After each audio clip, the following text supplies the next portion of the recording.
karere ka Bugesera mu ntara y'Iburasirazuba muri uyu murenge wa Ntarama abaturage benshi bacetsemo igikuba bitewe n'ibyo babonye cyane ko abantu benshi batari kumva neza ibyabaye muri uyu murenge by'umwihariko aho nakubwira ko abantu barenga 10 bose baje kwitaba Imana baguye mu kirombe gisanzwe gicukurwamo amabuye yo kubaka muri uyu murenge wa Ntarama muri aka karere ka Bugesera.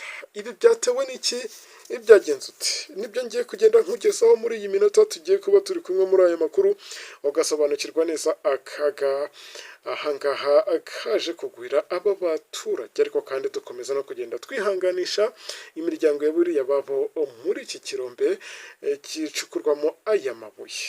Mbere ko byose rero nbikugezaho nyemerera mbanze mbabwire ko YouTube channel yanyu ari nayo yacu kiriya yindi ni Subiza TV.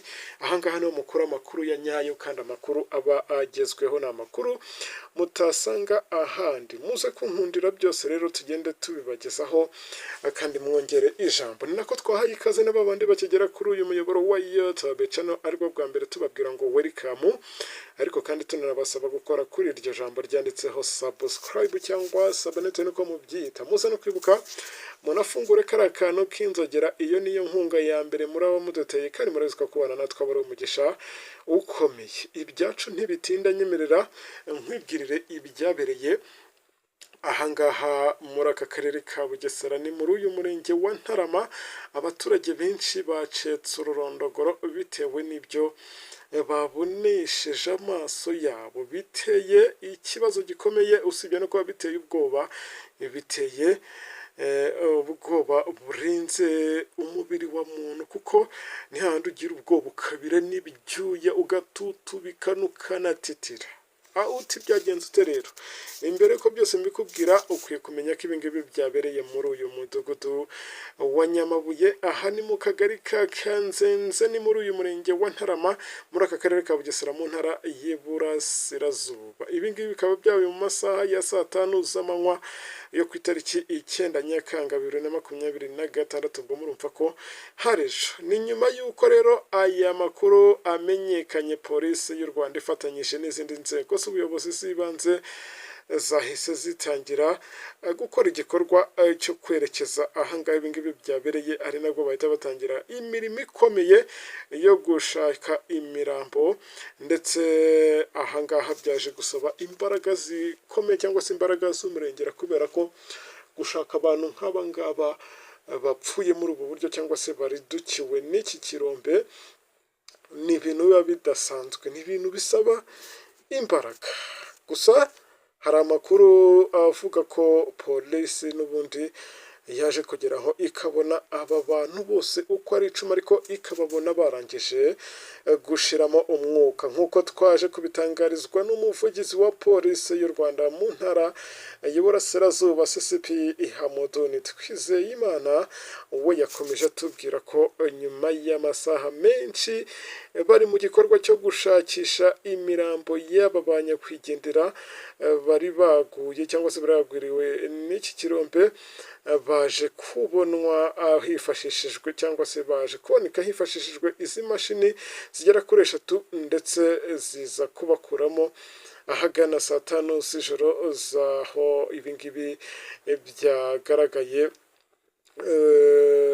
Bari gushaka abangaba bose bari bakuridukiwe n'iki kirombe, aho rero polisi yanaboneraho kwihanganisha imiryango ya buriya babo muri iki kirombe. Murumva ko ni ibintu bikomeye, ni ibintu bitoroshye.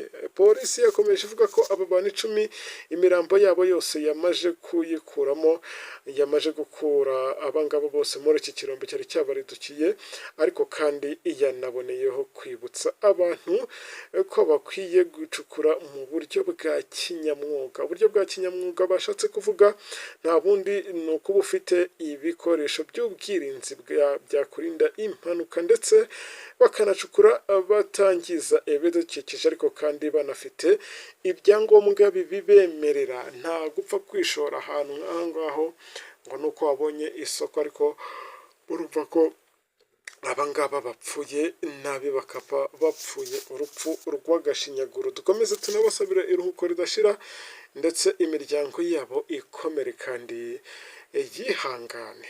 Ni ibintu bikomeye, ibi bintu kubyakira ntabwo byakorohera kuri wowe unteze amatwi. Nshobora kubivuga gutya ukumva ni ibintu bisanzwe, ariko mwa bantu mwe, gupfisha abantu bangana gutya icyarimwe, igihugu kiba gihombye ndetse n'imiryango yabo murumva ko iba ibuze abantu b'ingenzi. CCP Twizeyimana Hamuduni we yakomeje avuga ko kuri ubu ngubu urwego rw'igihugu rw'ubugenzacyaha RIB kuri ubu rwatangiye gukora investigator cyangwa se gukora iperereza kugira ngo hamenyekane icyateye iyi mpanuka yaguyemo abantu barenga 10.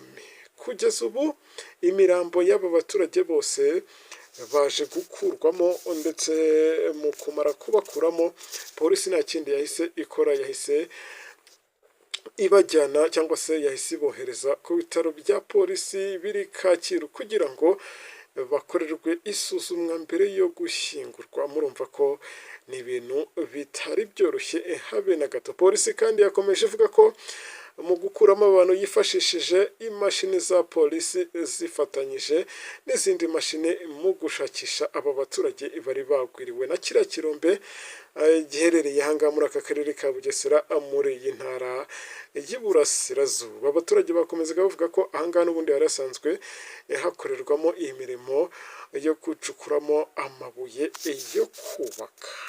Aba baturage rero babuze ababo, reka nkomeze mbihanganisha, ariko kandi nkomeza no kugenda nsabira abangaba bahatakarije ubuzima iruhuko ridashira. Ngayo nguko murumva ko ntibiba byoroshye, mwa bantu mwe ntibiba byoroshye habe na gato. Usibye Imana yonyine yagira icyo ikora. Abantu bari gupfa cyane muri iyi minsi, bari gupfa cyane ku buryo nanjye ubwanjye ntabona uko mbisobanura. Ubwo njyana n'abashimiye mwebwe mwese twatangiranye amakuru mbabwira ngo mwakoze kuba mwampaye akanya kanyu. Amakuru yacu yabara akagaruka, tuze gusubira mu kanya. YouTube channel yanyu ari nayo yacu iracyari yayindi ni Subiza TV.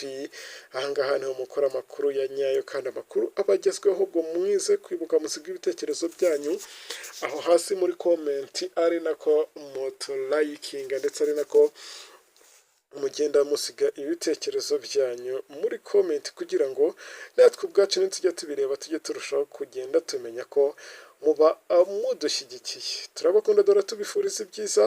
Ubwo ntago nagenda ntabwiye na wa wundi ubukigerana natwe ku musozo w'iyi nkuru atarafata icyemezo cyo kudusubscribinga, kandi ko kanya keza ko kubikora, kandi ntekereza ko kubana natwe aba ari umugisha ukomeye, nta gihombo kirimo. Reka mbabwire ngo tuze gusubira mu kanya. Amakuru tudafite menshi kandi amakuru agezweho. Ndabakunda. Ciao ciao.